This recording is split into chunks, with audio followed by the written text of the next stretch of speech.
Wow, there sure are a lot of Magic the Gathering cards to choose from, but how do you know which ones to pick? Understanding how to evaluate Magic the Gathering cards can be a tricky task. There are over 295 Magic the Gathering cards for you to compare and contrast. So how do you know which Magic the Gathering cards have the most value? You need to learn how to evaluate Magic the Gathering cards. Part 1A of our 674,876 part series about the complexities of Magic the Gathering. Part 1. Creatures. Subsection A.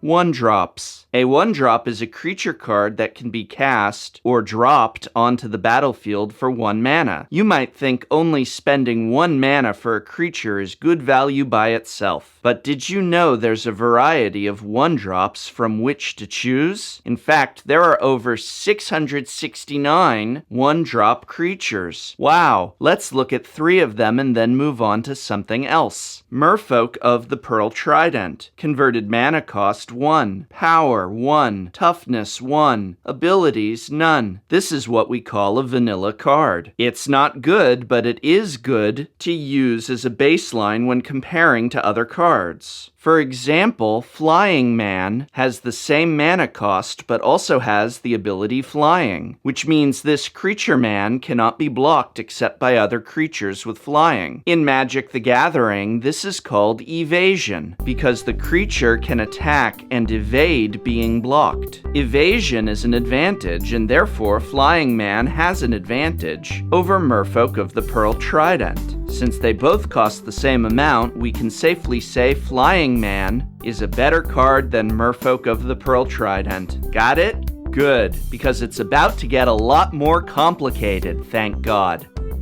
Savannah Lions is a 2-1 for 1. Time for a quiz. Don't worry, this one is just for practice. Ignoring mana color, which is the better card? Flying Man or Savannah Lions? Did you say Savannah Lions? No? Really? Alright, then I have to explain before I move on. Damn it.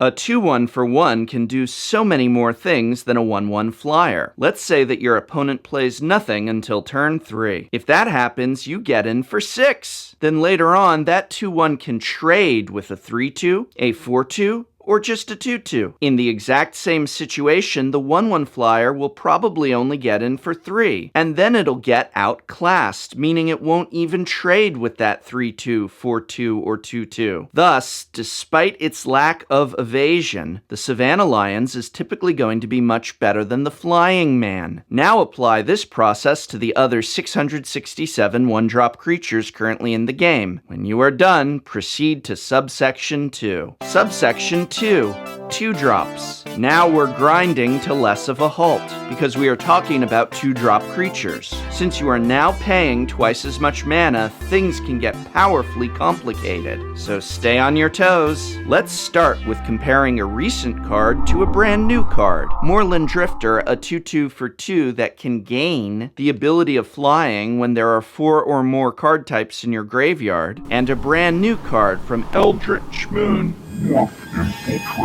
Wharf Infiltrator costs 1 blue mana and 1 mana of any color for a 1-1 human horror. It does not fly, but instead has the ability of Skulk, which means that it can only be blocked by creatures with power greater than it. Time for a quiz. Don't worry, this one is real and is worth double points.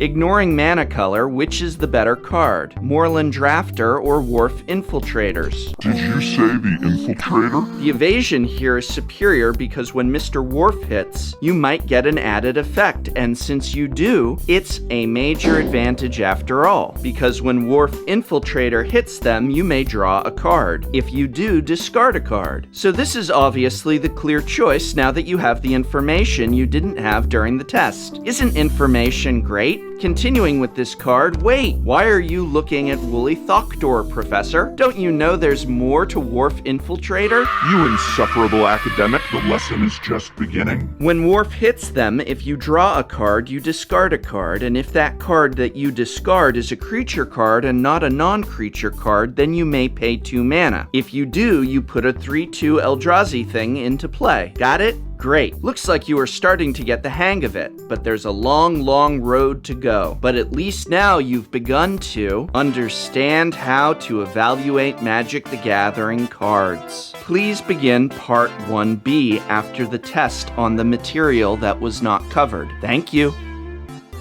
Did you read the card? Reading the card explains the card.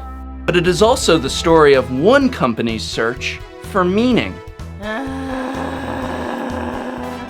I know where I can go where there are no spoilers. The 90s. Russian foil stomping ground.